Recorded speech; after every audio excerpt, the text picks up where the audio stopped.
Good morning, everyone, and welcome to Diritto al Digitale.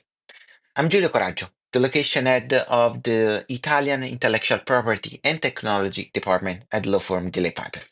Our mission goes beyond simply interpreting existing rules. We aim to shape them. We strive to create the law itself, bringing legal principles into uncharted territories that lawmakers never even dreamed of. Today, we are discussing a crucial challenge for businesses: the implementation of the so called NIS2 directive.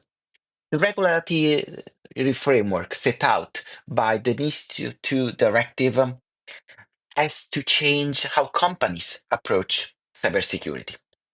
Within the next 2 months, for countries that implemented the NIS2 directive, over 50,000 companies will have to register with the portal of the local cybersecurity authority and implement stringent new obligations.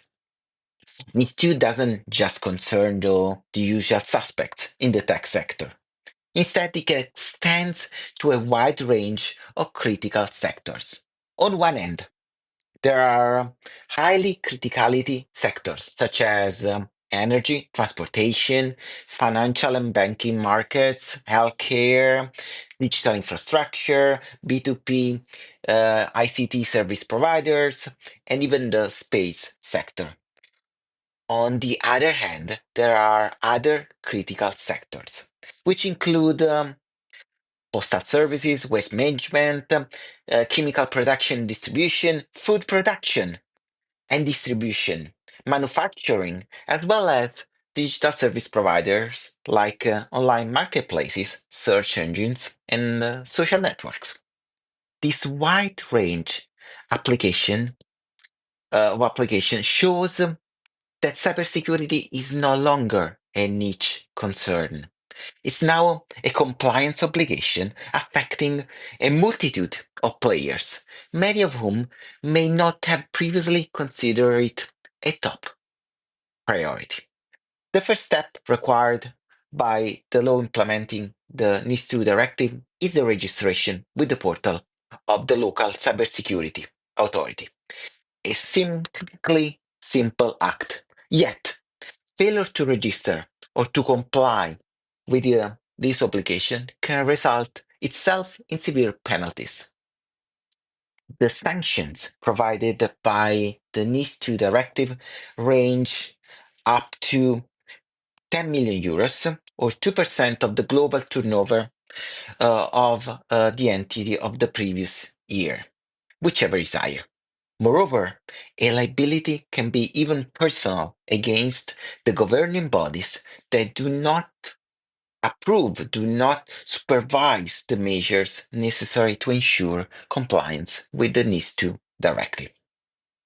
Unlike the GDPR, which focuses primarily on personal data protection, NIS2 goes beyond personal data.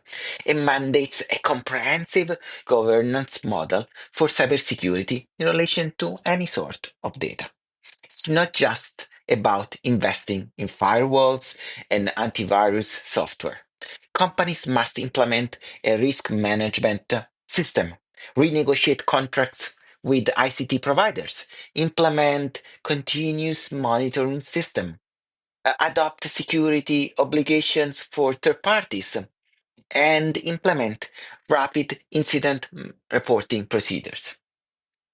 This represents a cultural shift. Cybersecurity is now a genuine compliance requirement, fully integrated into the company's organizational DNA rather than an optional add on to its technological infrastructure.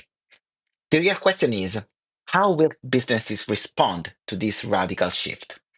Many may have never viewed cybersecurity as a legal obligation so stringent.